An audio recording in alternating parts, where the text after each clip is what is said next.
ధనవంతులు ఇంకా ఇంకా ధనవంతులు అవుతున్నారు, కానీ మన మిడిల్ క్లాస్ వాళ్ళు ఎప్పటికీ మిడిల్ క్లాస్ లోనే ఉంటున్నాం. ఇక్కడ ప్రాబ్లం ఏంటంటే మనకి డబ్బు వస్తుంది, కానీ డబ్బు మనతో ఉండడం లేదు.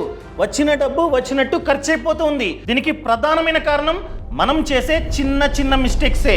ఆ మిస్టేక్స్ ని మనం కనుక చేయడం మానేస్తే మనం కూడా ధనవంతులు అవ్వచ్చు. సో ఈ రోజు ఈ వీడియోలో ఆ చిన్న చిన్న మిస్టేక్స్ ఏంటి, మన మిడిల్ క్లాస్ వాళ్ళు ఎప్పటికీ మిడిల్ క్లాస్ లోనే ఎందుకు ఉంటూ ఉన్నామో పిన్ టు పిన్ ఎక్స్ప్లెయిన్ చేస్తా. ఆ మిస్టేక్స్ ఏంటో మీకు తెలియాలంటే ఈ వీడియోని లాస్ట్ వరకు చూడండి. అంతేకాకుండా ఇంతవరకు ఈ ఛానల్ ని సబ్స్క్రైబ్ చేసుకోకపోతే ఇప్పుడే సబ్స్క్రైబ్ చేసుకోండి. నేను మీ కౌశిక్ మరిడి. ఫస్ట్ రీజన్, ఈ తప్పుని చాలా మంది చేస్తున్నారు. నేను చాలా మందిని చూస్తున్నా, వాళ్ళ సేవింగ్స్ అకౌంట్లో 5 to 10 lakhs ఉంటాయి. ఎస్, మిడిల్ క్లాస్ వాళ్ళ సేవింగ్స్ అకౌంట్లో 5 to 10 lakhs ఉంటాయి. ఎక్కడ డబ్బుని పెట్టుబడి పెట్టరు, సేవింగ్స్ అకౌంట్లో దాచుకుంటూ ఉంటారు. వెళ్ళి అడిగితే ఎందుకు ఇలా దాచుకుంటూ ఉన్నారు అంత డబ్బుని అని చెప్పి అడిగితే వాళ్ళు చెప్పేది ఏంటంటే, మాది చాలా పెద్ద ఫ్యామిలీ అండి, ఎప్పుడు ఏం అవసరం వస్తుందో తెలీదు, అందుకనే సేవింగ్స్ అకౌంట్లోనే దాచుకుంటూ ఉన్నామని చెప్తూ ఉంటారు. చూడండి, సేవింగ్స్ అకౌంట్లో డబ్బుని దాస్తే వడ్డీ ఎంత వస్తుంది? మహా అయితే 2 to 5%. 5 కూడా తక్కువే, 2 to 4 మహా అయితే కదా. కానీ ఇన్ఫ్లేషన్ ఎంత ఉందండి? 6% ఉంది. ఇన్ఫ్లేషన్ అంటే ధరలు డే బై డే పెరుగుతూ ఉన్నాయి. 10 years బ్యాక్ 2015లో పెట్రోల్ ధర 60 కానీ ఇప్పుడు 110. ఫ్యూచర్లో ఇంకా పెరుగుద్ది. ప్రతి ఐటమ్ యొక్క ధర ఫ్యూచర్లో ఖచ్చితంగా పెరుగుతుంది. మనం కనుక అలా సేవింగ్స్ అకౌంట్లోనే ఉంచామనుకోండి, ఇన్ఫ్లేషన్ మన డబ్బుని తినేస్తూ ఉంటుంది. గుర్తుపెట్టుకోండి, ప్రతి ₹1,00,000కి సంవత్సరానికి 2,500 మనం ఇన్ఫ్లేషన్కి నష్టపోతున్నట్లే. అదే మనం కనుక మన సేవింగ్స్ అకౌంట్లో 10 lakhs 10 లక్షలు ఉంచినట్లయితే సంవత్సరానికి 25,000 ఇన్ఫ్లేషన్కి మనం నష్టపోతున్నట్లే. ఎవరు తింటున్నట్లు ఇది? సో నేను చెప్పేది ఏంటంటే, ఒక 3 months ఆఫ్ ఎక్స్పెన్సెస్ సేవింగ్స్ అకౌంట్లో ఉంచుకోండి. ఏదైనా అవసరం వస్తే ఉంటుంది. రిమైనింగ్ డబ్బంతా మీరు లిక్విడ్ మ్యూచువల్ ఫండ్స్లోనో, షార్ట్ టర్మ్ డెట్ ఫండ్స్లోనో, లేకపోతే FDలోనో పెట్టుకోండి.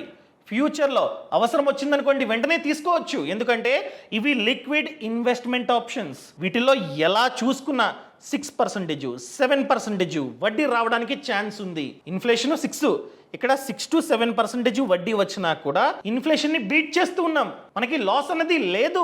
ఇక్కడ మన అవసరం ఏంటి?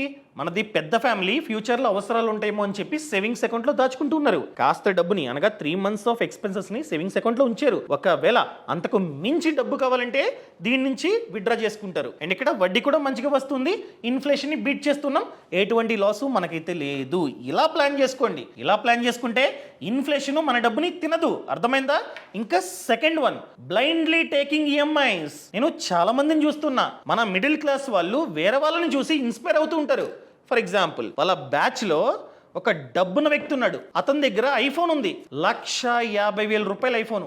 దాన్ని చూసి నాకు కూడా కావాలి, నాకేం తక్కువ అని చెప్పి ఈఎంఐలో ఐఫోన్ కొంటుంటారు. ₹150,000 పెట్టి కొంటారు. ఈఎంఐస్ ఎవరు కట్టాలి? మనమే కట్టాలి. అండ్ వాళ్ళ ఇంటికి వెళ్తారు, డబ్బున్నోడి ఇంటికి వెళ్తారు. ఫర్నిచర్ మంచిగా ఉంటుంది, సోఫాలు ఇవన్నీ మంచిగా ఉంటాయి, నా ఇంట్లో కూడా ఉండాలని చెప్పి ఈఎంఐలో ఫర్నిచర్ కొంటూ ఉంటారు. వాడి దగ్గర బుల్లెట్ ఉంటుంది, బైక్. నా దగ్గర ఎందుకు ఉండకూడదు? నా దగ్గర నార్మల్ బైక్ ఉంది, ఎందుకు బుల్లెట్ కావాలని చెప్పి ఈఎంఐలో బుల్లెట్ కొంటూ ఉంటారు. గుర్తుపెట్టుకోండి, మన దగ్గర డబ్బు ఉంటే ఎన్ని కావాలంటే అని కొనుక్కోవచ్చు. మనకు వచ్చే జీతమే తక్కువ, వెనకాల ఆస్తులు లేవనుకోండి, అలా చేయకండి. ఎందుకు? రేపు పొద్దున్న ఎవరు కట్టాలి? ఈఎంఐస్ మనమే కట్టాలి. వాడి దగ్గర డబ్బు ఉంది, కొనుక్కుంటూ ఉన్నాడు, ఎందుకు కంపారిజను? ఫ్యూచర్లో కొనుక్కుందాం మనం కూడా. మనం ఏం తక్కువ కాదు. ప్రెసెంట్ సిచ్యువేషన్ అంతగా బాలేదు కాబట్టి ఉందాం. ఇప్పుడు అవసరం లేనివి మనం కనుక కొన్నామనుకోండి, ఫ్యూచర్లో అవసరం ఉన్నవి అమ్ముకోవాల్సి వస్తుంది. శక్తికి మించి అప్పు చేస్తే వయసుకు మించి భారాన్ని మోయాల్సి వస్తుంది. గుర్తుపెట్టుకోండి. అర్థమైందా? డబ్బుంటే కొనుక్కోండి, డబ్బు లేదా ఆలోచించండి. చాలా మందిని చూస్తున్నానండి, వాళ్ళకి వచ్చే జీతంలో వాళ్ళ ఈఎంఐస్ అన్ని కలిపి 60% ఉంటాయి.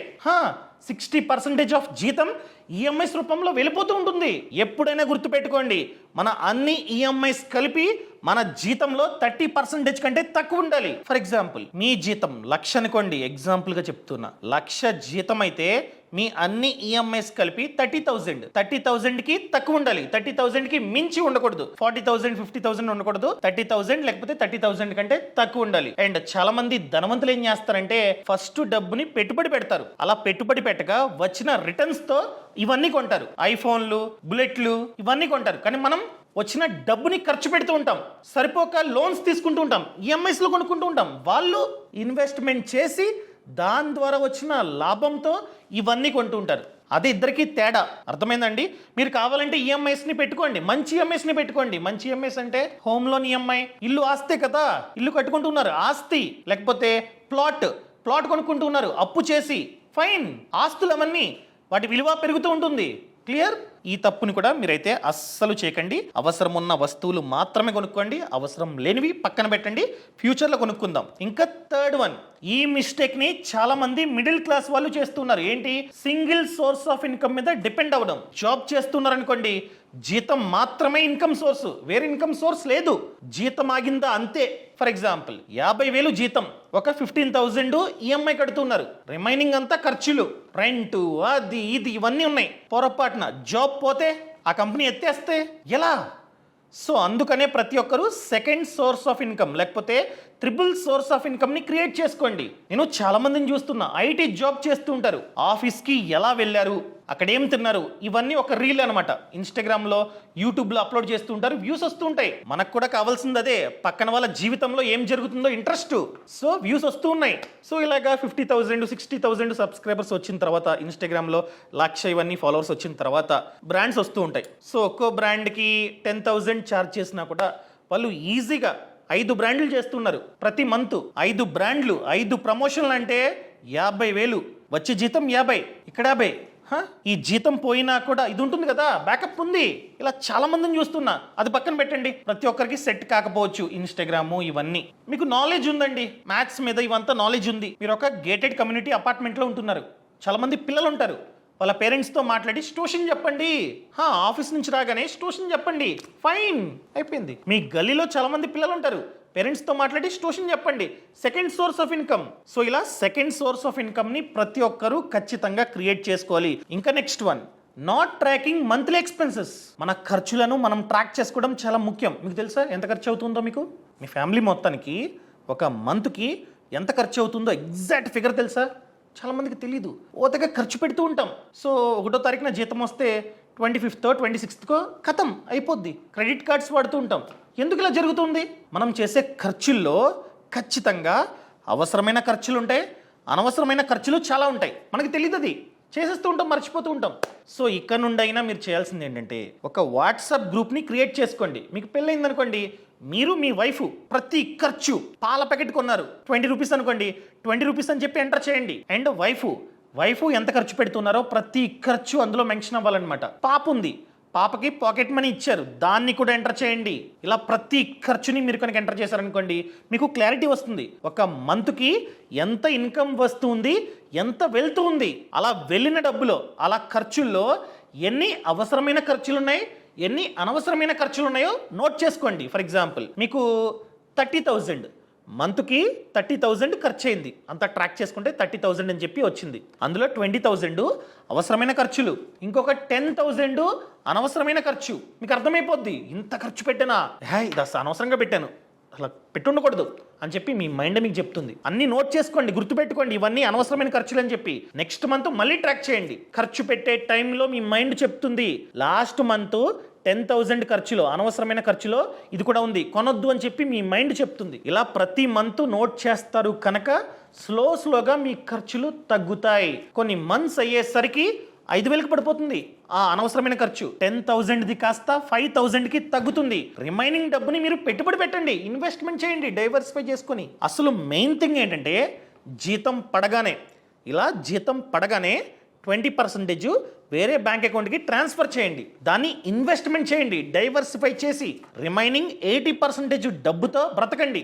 ఆ 80% ఏదైతే ఉందో అదే నా జీతం, అదే నా ఆదాయం ఈ మంత్ అనుకోండి. ఆ 20%ని మర్చిపోండి. జీతం పడగానే 20%ని వేరే బ్యాంక్ అకౌంట్లోకి వేసి ఇన్వెస్ట్మెంట్ చేసి మర్చిపోండి. అలా చేస్తే ఫ్యూచర్లో చాలా డబ్బు మీకైతే కనిపిస్తుంది, చాలా సేవింగ్స్ జరుగుతాయి. చాలామంది ఏమనుకుంటారంటే నా ఏజ్ తక్కువ, చూద్దాంలే నెక్స్ట్ ఇయర్ అని చెప్పి పోస్ట్ పోన్ చేస్తూ ఉంటారు. ఇన్వెస్ట్మెంట్ని స్టార్ట్ చేయరు.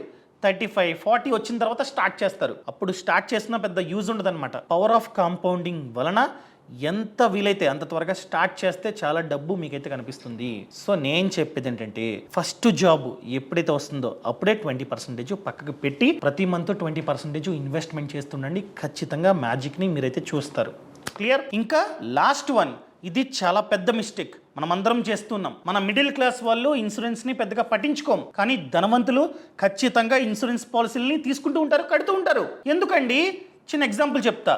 హెల్త్ ఇన్సూరెన్స్, మనం కనుక మంచి కంపెనీ వద్ద హెల్త్ ఇన్సూరెన్స్ తీసుకున్న తర్వాత 24 hours కంటే ఎక్కువసేపు హాస్పిటల్ అడ్మిట్ అయ్యామనుకోండి, హాస్పిటల్లో ఎంతైతే ఖర్చు అయిందో అదంతా ఇన్సూరెన్స్ కంపెనీ భరిస్తుంది. మనం తీసుకోం, ఎందుకులే ఖర్చు అనుకుంటాం. ఎగ్జాంపుల్గా తీసుకోలే, డబ్బుని ఇన్వెస్ట్మెంట్ చేస్తున్నాం. ఒక 5 lakhs సేవ్ చేసి మ్యూచువల్ ఫండ్స్లో ఇన్వెస్ట్మెంట్ చేసాం, కానీ హెల్త్ ఇన్సూరెన్స్ తీసుకోలే. ఒకరోజు బయటికి వెళ్ళాం, చిన్న యాక్సిడెంట్ జరిగింది, కానీ దెబ్బలు గట్టిగా తగిలాయి, కాళ్ళు చేతులు అన్నీ విరిగిపోయాయి. హాస్పిటల్ అడ్మిట్ చేస్తే 3 lakhs ఖర్చు అయింది. మనం హెల్త్ ఇన్సూరెన్స్ తీసుకోలే. ఆ 3 lakhs మనమే భరించాలి కదా.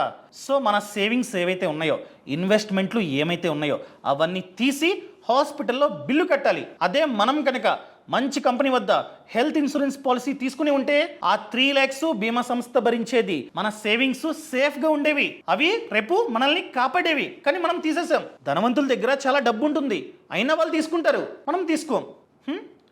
మనం ఏమనుకుంటామంటే చాలా ఖర్చు అవుతుంది అనుకుంటాం. ఒకవేళ మన ఏజ్ తక్కువ ఉండి పెద్దగా జబ్బు లేవనుకోండి, ప్రీమియం మంత్లీ ప్రీమియం 400 నుండి 500 మిడిల్లో ఉండొచ్చు. కవరేజ్ కూడా crores వరకు తీసుకోవచ్చు అనమాట. అర్థమైందా? సో నేను చెప్పేది ఏంటంటే బ్లైండ్గా తీసుకోకండి. మీరు పిచ్చి కంపెనీ వద్ద తీసుకున్నారనుకోండి, రేపొద్దున క్లైమ్స్ రాకపోవచ్చు. క్లైమ్స్ రాకపోతే కట్టిందంతా వేస్ట్.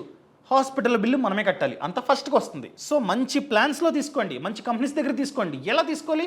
మార్కెట్లో చాలా కంపెనీస్ ఉన్నాయి, చాలా ప్లాన్స్ ఉన్నాయి. ఎలా కంపేర్ చేసుకోవాలి? మీకు కావాలంటే లింక్ కింద డిస్క్రిప్షన్లోని పక్కన కామెంట్స్లో ఇస్తా, క్లిక్ చేయండి. ఆ లింక్ మీద క్లిక్ చేసి మీ సమాచారం అంతా కరెక్ట్గా ఇస్తే మీకు 51 ప్లాన్స్ కనిపిస్తాయి. కంపేర్ చేసుకోండి, అన్ని చెక్ చేసుకోండి, మంచి కంపెనీ వద్ద తీసుకోండి. సో బయటతో కంపేర్ చేస్తే ఈ వెబ్సైట్లో 25% వరకు డిస్కౌంట్ ఉంది. ఇక్కడ ఇంకొక మెయిన్ బెనిఫిట్ ఏంటంటే రిలేషన్షిప్ మేనేజర్ ఫ్యూచర్లో క్లెయిమ్కి అప్లై చేసే టైంలో వీళ్ళు హెల్ప్ చేస్తారనమాట. కాల్ చేస్తే 30-minute క్లెయిమ్ సపోర్ట్ మనకైతే లభిస్తుంది. సో వాళ్ళు మనకి హెల్ప్ చేస్తారనమాట. అర్థమైందా? ఇలా కంపేర్ చేసుకుని మంచి కంపెనీ వద్ద తీసుకోండి. అండ్ అదేవిధంగా టర్మ్ ఇన్సూరెన్స్ అండి, చాలా మంది ఎండోమెంట్ ప్లాన్స్, యూలిప్ ప్లాన్స్ కడుతున్నారు. మనకు కావాల్సింది pure term insurance. Pure term insurance లో ప్రీమియం చాలా తక్కువ ఉంటుంది. ఇక్కడ కూడా సేమ్ కొన్ని కోట్ల వరకు కవరేజ్ తీసుకోవచ్చు. ఫర్ ఎగ్జాంపుల్ మన ఏజ్ తక్కువ ఉండి పెద్దగా జబ్బు లేవనుకోండి, ఈ టర్మ్ ఇన్సూరెన్స్ ప్రీమియం కూడా 400 నుండి 500 మిడిల్లో ఉండొచ్చు పర్ మంత్. అసలు టర్మ్ ఇన్సూరెన్స్ ఎందుకు తీసుకోవాలి? మన మిడిల్ క్లాస్ లో మేజర్ గా ఒక పర్సనే సంపాదిస్తుంటారు, కుటుంబ పెద్ద సంపాదిస్తుంటారు, మిగతా వాళ్ళంతా ఫ్యామిలీ మెంబర్స్ అంతా అతని మీద డిపెండ్ అయి ఉంటారు. పొరపాటున అతనికి రిస్క్ అయితే ఈఎంఐస్ ఎవరు కడతారు? ఎలాగ ఫ్యామిలీ? అందుకనే కుటుంబ పెద్ద ఖచ్చితంగా టర్మ్ ఇన్సూరెన్స్ ప్లాన్ ని తీసుకోవాలి. 2 కోట్ల కవరేజ్ గల ప్లాన్ తీసుకున్నాడండి. తీసుకున్న తర్వాత రిస్క్ అయితే 2 కోట్లు బీమా సంస్థ కుటుంబానికి ఇస్తుంది. సో ఆర్థికంగా ఎంత ఇబ్బంది పడరు. మన మిడిల్ క్లాస్ వాళ్ళు చాలా మంది ఏంటంటే కుటుంబ పెద్ద పోతే ఆ ఫ్యామిలీ అంతా రోడ్డు మీద పడుతుంది, మిడిల్ క్లాస్ కాస్త పూర్ అవుతుంది. అలా జరగకుండా ఉండాలంటే ఖచ్చితంగా టర్మ్ ఇన్సూరెన్స్ ప్లాన్ ని తీసుకోవడం మంచిది. సో సేమ్ పిచ్చి కంపెనీ వద్ద తీసుకోవద్దు, కంపేర్ చేసుకోండి. కంపేర్ చేసుకోవాలంటే మీకు కావాలంటే లింక్ ఇస్తా కింద డిస్క్రిప్షన్లోని పక్కన కామెంట్స్లోని లింక్ ఇస్తానండి. ఆ లింక్ని క్లిక్ చేసి సమాచారం అంతా కరెక్ట్గా ఇస్తే 51 ప్లాన్స్ మీకు అయితే కనిపిస్తాయి అనమాట. అక్కడే కంపేర్ చేసుకుని ఫిల్టర్ చేసుకుని మంచి ప్లాన్ని తీసుకోండి. బయటతో కంపేర్ చేస్తే ఈ వెబ్సైట్లో 15% వరకు డిస్కౌంట్ కూడా ఉందన్నమాట. సో అంతా చెక్ చేసుకొని మంచి ప్లాన్స్ని మీరైతే తీసుకోండి. ఇది నేను చెప్పాలనుకుంది. ఈ మిస్టేక్స్ మీరు చేస్తున్నట్లయితే అస్సలు చేయకండి, మానేయండి. స్లోగా ఇంప్రూవ్మెంట్ మీకు కనిపిస్తుంది. ఇంతవరకు ఈ ఛానల్ని సబ్స్క్రైబ్ చేసుకోకపోతే సబ్స్క్రైబ్ చేసుకోండి. Thank you so much. Thanks for watching. నేను మీ కౌశిక్ మంది. లింక్స్ కావాలంటే కింద డిస్క్రిప్షన్లో పక్కన కామెంట్స్లో ఉన్నాయి. జై హింద్. బాస్ వాలా, బీ ద బాస్.